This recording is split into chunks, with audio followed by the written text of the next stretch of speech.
Hey guys, my name is Rahul and in today's video we shall be discussing about server-side template injection. So let's begin. First, we'll study about what server-side template injection is and then I'll be showing you a quick demo from a web page that I built with the help of Flask. So there are three words associated with server-side template injection. The first is the server, second is the template and the third is called injection. Let's begin with the server first. So with every web application, there is a front end and a back end associated. Front end is what you see and the back end is the logic behind what gets displayed to the user. This back end is sometimes called the server. Second is the template. A website template is a pre-designed web page or a set of HTML web pages that anyone can use to plug in their own text content and images into to create a website. So this is an example of a template called index.html. So I have the entire boilerplate from the opening HTML tag up till the closing HTML tag. We have some hard-coded elements such as the name, which is hey here, and we have a p tag. Further, there are some places where the tags have been intentionally left blank. For example, over here inside the two curly brackets, which says that the server side code goes here, which means that the server will dynamically insert its own code over here at the runtime.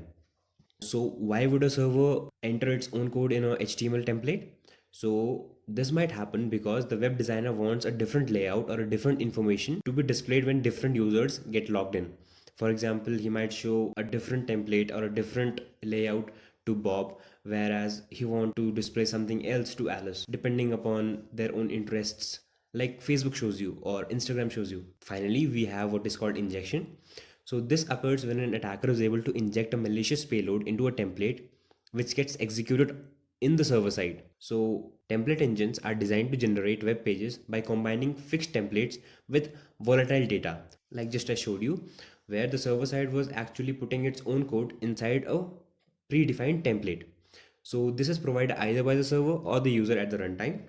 And server-side injection attacks can occur when user input is concatenated directly into a template without actually looking for malicious payloads in the code. Depending upon the template engine, server-side template injection can expose websites to a variety of attacks. The attacker could read files, usernames, and even achieve remote code execution. So let's see this in practice. I have made my own vulnerable web page in Flask, which is a web framework, and Jinja 2 as a template engine. So if I just refresh the page, it just shows me Hey Rahul.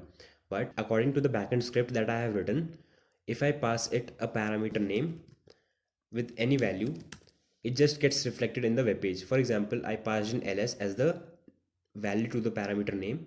So it was displayed to me in the web page. But if I pass in anything within two curly braces,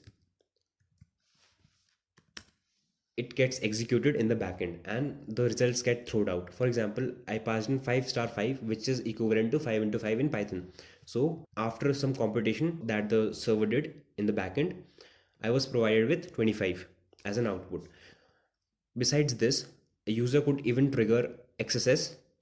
For example, I'll show you how to trigger cross-site reflected cross-site scripting.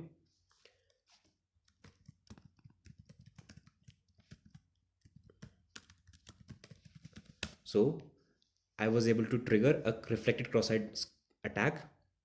Further, a user could even achieve remote code execution and read sensitive files in the web server.